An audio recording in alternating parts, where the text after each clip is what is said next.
The evening did not arrive suddenly. It unfolded slowly, like a truth no one wanted to face. The sky shifted from pale gold to muted gray, and with it something inside her grew heavy. The garden, once alive with shared laughter and careless promises, stood still. Leaves trembled in the soft wind, brushing against one another as if whispering memories that refused to fade. She sat on the cold bench near the old tree, the same place where love had once felt simple. Her hands rested in her lap, fingers intertwined, not for warmth but for courage. Silence wrapped around her, thick and unkind. In that silence, she finally admitted what her heart had been trying to tell her for weeks. Love was still there, painfully alive, but togetherness was slipping away. She closed her eyes and memories came rushing back. Late-night conversations, shared dreams spoken with certainty, promises made without fear. Each memory felt like a soft wound reopening. She wondered when exactly things had started to change, when affection turned into distance and care into quiet avoidance. The phone in her hand felt heavier than it should have.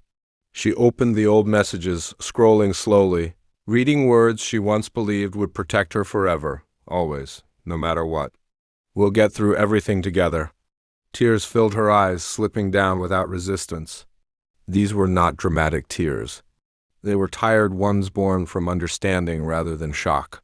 For the first time, the question formed clearly in her mind, and for the first time, it came with an answer. Love is not always enough. Night fell gently, but the heaviness remained.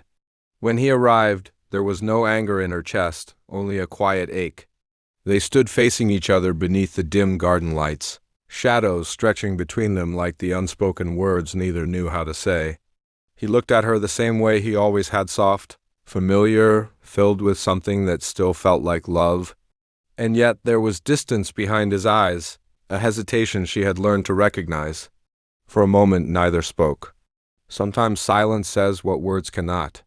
"I didn't want it to be like this," he finally said, his voice low. She nodded slowly. "I know. That was the hardest part." They both knew.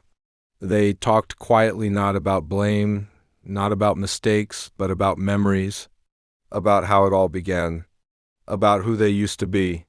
Each word felt like a gentle goodbye disguised as conversation. Their hands brushed briefly, sending a familiar warmth through her chest, followed immediately by pain. She wanted to ask him to stay.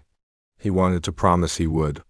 But they both understood that promises meant nothing if hearts were already pulling in different directions.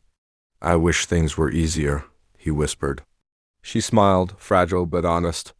"I do too." Then came the truth. It wasn't shouted. It wasn't dramatic. It was spoken quietly, almost apologetically. A decision already made. A future planned without her in it.